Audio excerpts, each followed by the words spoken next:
I had braved the wilds of remote Kyrgyzstan, ventured to the mystical and enchanting world of the Silk Road, but now it was time for my greatest challenge yet.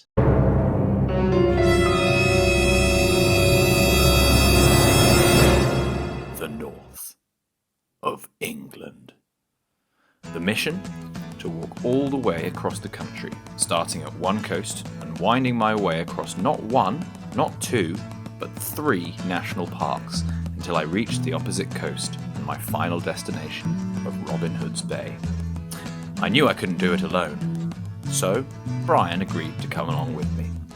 So sit back, relax and enjoy another episode of Where in the World is Mr. Amphlett? With Brian.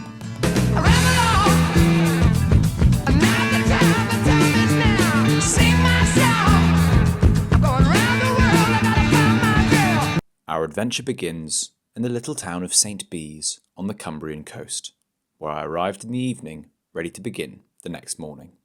Well, we're in. I am the only tent in this entire field, which is probably a sign of things to come. This is not the best time of year to be camping in England necessarily, as proven by the incredibly squelchy ground underneath my tent. But everything's basically set up now. I've got my sleeping bag down there. Brian is sleeping in there tonight, and I've given him a torch in case he gets scared of the dark in the middle of the night. All good. Just getting ourselves packed up to begin the first morning as the sun rises over the Irish Sea. Well, here we are, St. Bees, the start of the coast-to-coast walk. That is the Irish Sea up ahead, and all the way over there, of course, you get to Ireland. But it's not about that direction today, or indeed for the next couple of weeks. It's going to be completely the opposite direction, all the way over to the North Sea, on the other side of the country. So the first thing that I need to do before I begin is a little ritual.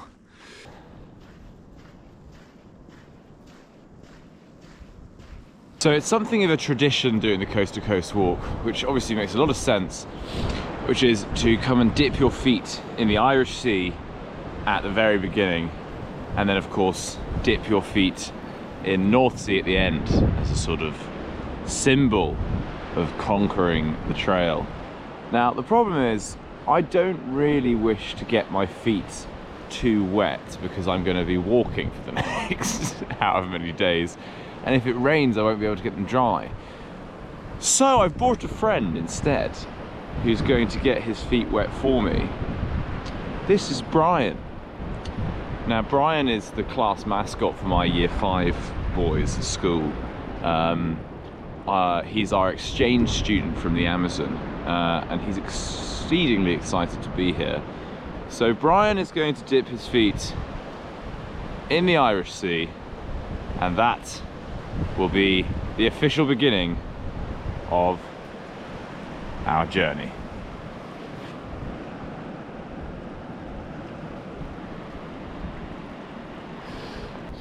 All good, Brian? Nice. Well, goodbye Irish Sea. Almost time to say hello, sun. And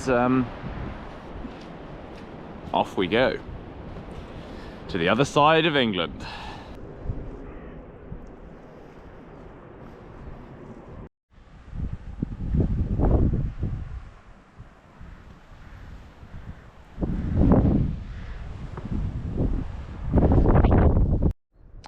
So this here is a quarry, and according to the information there, the rocks from that quarry have been used in all sorts of buildings locally, but also in the V&A Museum and Liverpool Cathedral. So there we go, all the way from this tiny little town in Cumbria.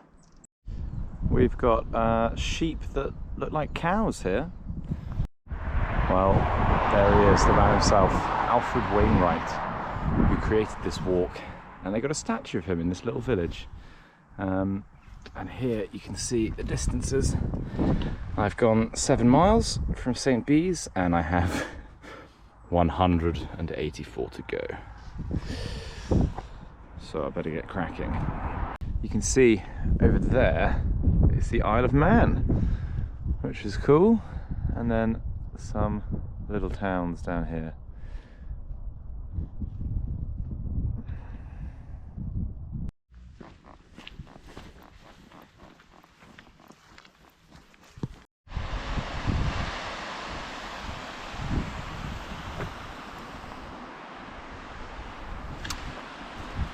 The sun is setting, my legs are aching, and I'm on my way to find some wild camping spot.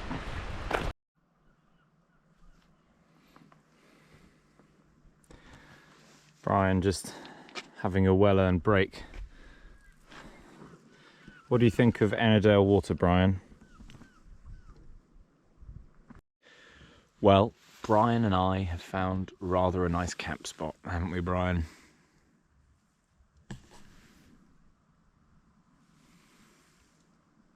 On the banks of Ennerdale water.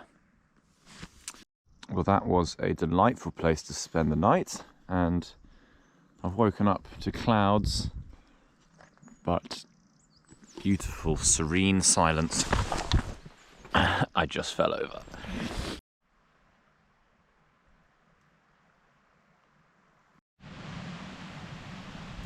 Well, this is going to be one of those times where, even though it probably looks rather good on the videos just don't do it justice. This is absolutely extraordinary. What a beautiful place. And I thought I'd said goodbye to the sea, but no, there it is. I can see how far I've come there. Lovely. The sun is just coming through the clouds. I don't really think the video will do it justice, genuinely. It's insanely beautiful here. My hair's not looking so great, but I don't feel so bad because Brian's hair's not looking so great either. But what is looking great is the views. That is haystacks up ahead.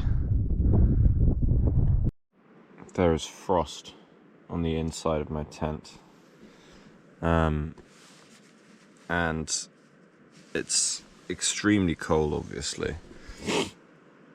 Plus, I forgot to fill up water in the last village, so I now need to go on a mission all the way back to a youth hostel to try and fill up.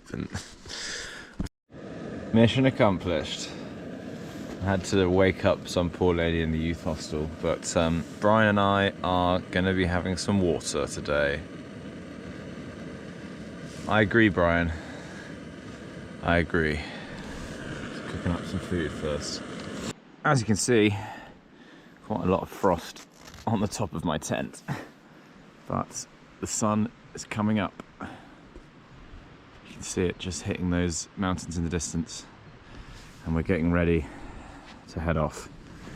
In case you were wondering, by the way, where Brian goes during my adventures, he's in the side pocket, enjoying the view.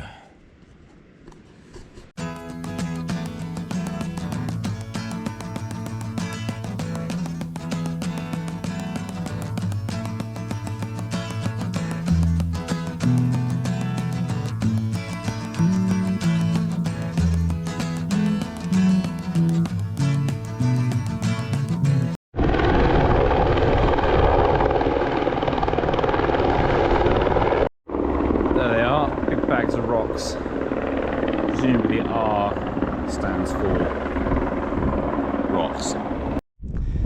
As the sun disappears behind that wonderful peak, we can just about make out the lakes there, and on this side a beautiful tarn with a peak that I must go over to get to the next one. I've been walking for over 8 hours. Brian and I are extremely tired, but we must continue for some beautiful views. Come from all the way in the distance from the sea, wiggling my way through those lakes there and over that little pass over the lake, which is now not visible, up this path. We're now making our way along here, and look at the view. It's so stark and the colours are so almost bleak. There's a real beauty to it, the orange, the brown. Yeah, this is a great place. Also, I've bought gloves now.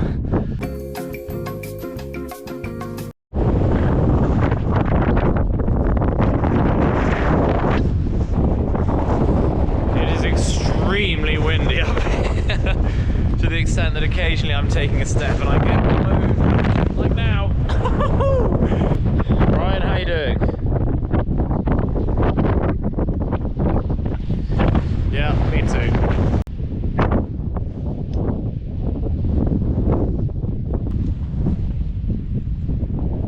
As I descended along that dramatic rocky ridge, I reflected on the first 3 days of the trip. The beautiful landscapes, the exquisite autumn colours adorning the mountainsides, the good times that Brian and I were sharing together. Everything was perfect. But would it be perfect forever? More than 300 flood warnings. This is not quite how this was meant to go.